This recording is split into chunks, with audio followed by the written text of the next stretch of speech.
बहुत समय पहले की बात है। रामपुर नाम का एक गांव हुआ करता था। इस गांव के लोगों का मुख्य काम खेती करना था। वो सब खेती किसानी कर कर अपना जीवन व्यतीत करते। जिनके पास खेत नहीं था वो लोग जमींदारों के खेतों में काम किया करते या फिर किसी बड़े व्यापारी या सेठ के घर में काम करते। इसी गांव में धनीराम नाम का एक सेठ रहता था जो बहुत लालची और चालाक था। गांव के लोग अक्सर उसके पास उधार लेने जाते और जब वो बेचारे पैसा नहीं वापस कर पाते तो सेठ उनसे दुगना ब्याज वसूल करता। इसी गांव में राजू नाम का एक लड़का रहता था। उसके पास कोई खेत नहीं था। वो सेठ धनीराम के घर साफ सफाई का काम किया करता। राजू एक सीधा साधा और ईमानदार लड़का था। उसके घर में उसकी एक बूढ़ी माँ और उसकी पत्नी थी। अरे सुधा सुनो, जल्दी से खाना परोस दो, बहुत भूख लगी है और फिर मुझे सेठ जी के घर भी तो जाना है। तुम्हें तो पता है अगर जरा भी देर हो जाए तो वो खाल खिंचवा देते हैं और मेरे पैसे भी काट लेंगे। आप और आपके सेठ जी एक जैसे ही हो। जरा सी देर हो जाए तो पूरा घर सर पर उठा लेते हो। रुक जाओ जरा, अभी लाती हूँ खाना। अरे ये क्या, खाली चावल, सब्जी नहीं बनाई सुधा? कहाँ से बनाऊँ सब्जी? आप जो पैसे कल लाए थे उनसे केवल ही चावल ही आया है। अच्छा ठीक है, तुम नाराज ना हो, मैं चावल ही खा लूँगा। पता नहीं कब हमारे नसीब में पकवान खाना लिखा है। अजी मैंने आपको पहले ही भी कहा था उस धनीराम के यहाँ से काम छोड़ दो, कहीं और काम देख लो, पर आप तो मेरी सुनते ही नहीं हो। वो आपका सेठ एक नंबर का लालची और धोखेबाज है। काम तो इतना ज़्यादा करवाता है और पैसे देने के टाइम पे ठेंगा दिखा देता है। नहीं सुधा, ऐसे मत बोलो, वो तो हमारे अन्नदाता हैं। आज हम जो भी खा रहे हैं उन्हीं की वजह से तो खा रहे हैं। हाँ हाँ, उनकी वजह से तो हमारे घर में रोज पकवान बनते हैं। जाओ जाओ, मिष्ठान भंडार भरा पड़ा है, जाकर खा लो। जाओ अपने सेठ के घर। राजू धनीराम सेठ के घर फिर काम पर चला जाता है। राजू आज फिर तू लेट हो गया। ये रोज रोज का ड्रामा नहीं चलेगा।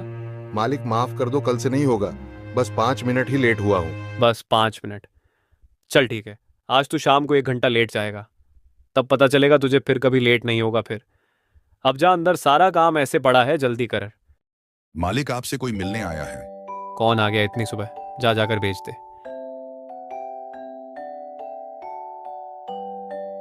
मालिक वो आपसे पैसे उधार मिल जाते तो बड़ी कृपा होती। हाँ पैसे तो मैं दे दूंगा, पर तुझे पता है ना बिना कुछ गिरवी रखे मैं पैसे नहीं देता। हाँ मालिक मुझे पता है।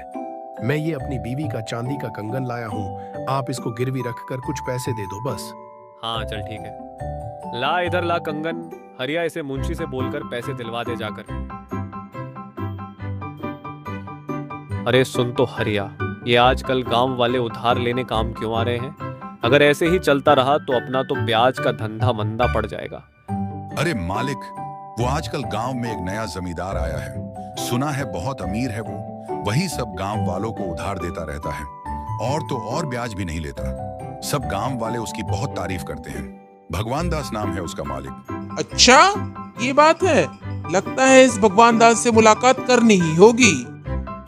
अगले दिन सेठ धनीराम नए सेठ भगवान दास के घर पहुंच जाता है और जब वो भगवान दास के घर पहुंचता है तो उसकी आंखें फटी की फटी रह जाती हैं, क्योंकि भगवान दास का घर बहुत बड़ा और बहुत आलीशान था।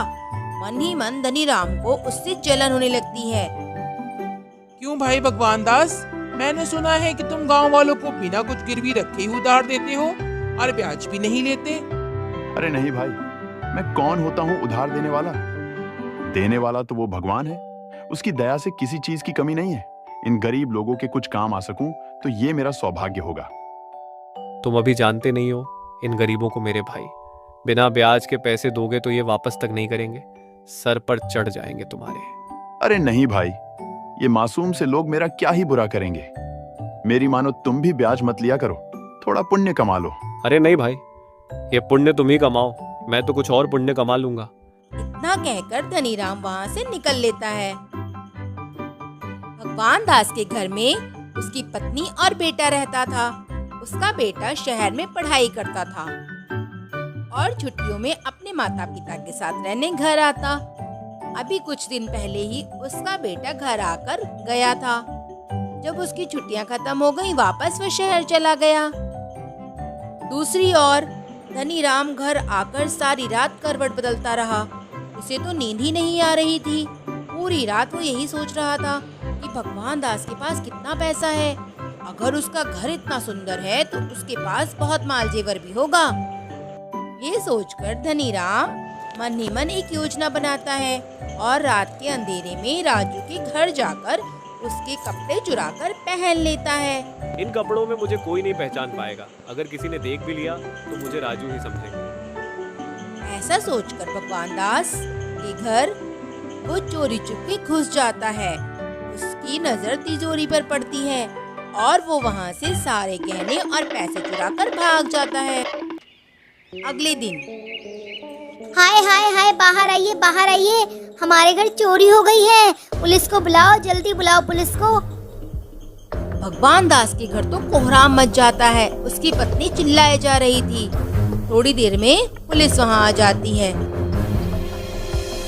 सेठ जी, आपको किसी पर शक है क्या? नहीं, मेरी नजर में तो ऐसा कोई नहीं है। ठीक है, आप फिक्र ना करें, हम जल्द चोर को पकड़ लेंगे। पुलिस वाले फिर गांव वालों से पूछताछ करते हैं पर कोई सुराग नहीं मिलता। एक हफ्ते के बाद पुलिस वाले भगवान दास के घर वापस आते हैं और बताते हैं जल्दी वो हमारे हाथ लग जाएगा। फिर उनकी नजर भगवान दास के घर में लगे सीसीटीवी कैमरा पर पड़ती है। सेठ जी, ये कैमरा ये चलता है क्या? हाँ, ये कैमरा मेरे बेटे ने 2 हफ्ते पहले ही लगवाया है। बोलता है सबके घर में होता है, तो हमने भी लगवा लिया। मैं अभी निकलवाता हूँ क्लिप। फिर वो सीसीटीवी कैमरा की क्लिप देखते हैं और उसमें भगवान दास को देखते हैं, पर उस क्लिप में भगवान दास का चेहरा नहीं आता। सेठ जी, ये को आदमी इस क्लिप में दिख रहा है, पीला कुर्ता और सफेद धोती में। ये ही चोर है, पर इसका चेहरा नहीं दिख रहा है। कोई बात नहीं, आप चिंता न करें, इसे हम पकड़ ही लेंगे। आखिर कब तक बच पाएगा कानून के हाथ से। जब वो गांव वालों से पूछताछ करते हैं तो वो बताते हैं ऐसे कपड़े तो राजू पहनता है। पुलिस वाले सीधा राजू के घर जाते हैं। अबे ओ, तूने सेठ जी के घर चोरी क्यों करी? चल थाने। मैंने चोरी नहीं की है साहब, मैं निर्दोष हूँ। हमारे पास इसका सबूत है कि इसने चोरी की है। इसकी फोटो आई है सीसीटीवी कैमरा में। चल हवालात, जब वहाँ तुझे डंडे पड़ेंगे ना तब सब सच उगल देगा। पुलिस वाले बेचारे मासूम राजू को जेल में बंद कर देते हैं। उसकी पत्नी वहाँ उससे मिलने जाती है। जी, आप सच सच बताइए कि आपने ये चोरी की है। मैं जानती हूँ कि आप ऐसा नहीं कर सकते, पर मैं आपके मुंह से सच सुनना चाहती हूँ। तुम्हें क्या लगता है मैं चोरी करूँगा? मैंने ये चोरी नहीं की सुधा। हाँ, मैं जानती थी आप ऐसा नहीं कर सकते। सुधा फिर सीधा सेठ भगवान दास के घर जाती है। मालिक, मेरे पति निर्दोष है, वो ऐसा काम कभी नहीं कर सकते। पुलिस वाले बोल रहे थे कि उनके पास कोई सबूत है। क्या आप एक बार वो मुझे दिखा सकते हैं? बड़ी कृपा होगी आपकी। फिर भगवान दास सुधा को वो क्लिप दिखाते हैं। वो चीज क्लिप देखकर समझ जाती है कि ये उसका पति राजू नहीं है। मालिक, इस क्लिप में जो आदमी दिख रहा है वो मेरे पति नहीं है। मैं उनकी पत्नी हूँ, उनके हाव भाव अच्छे से जानती हूँ। हाँ, पर ये जो कपड़े इस आदमी ने फन हुए हैं ये जरूर मेरे पति के हैं। और वो उसके गले में सोने चेन देखिए जरा। ऐसी चेन तो हम अपने सपनों में भी नहीं पहन सकते। मुझे 2 दिन का टाइम दीजिए मालिक, मैं असली चोर को आपके सामने ला दूंगी। फिर सुधा अपने घर जाती है और सोचती है ऐसी सोने की चेन तो किसी अमीर आदमी के पास ही हो सकती है। हमारे गांव में 2 ही ऐसे लोग हैं जो ऐसे चेन पहन सकते हैं।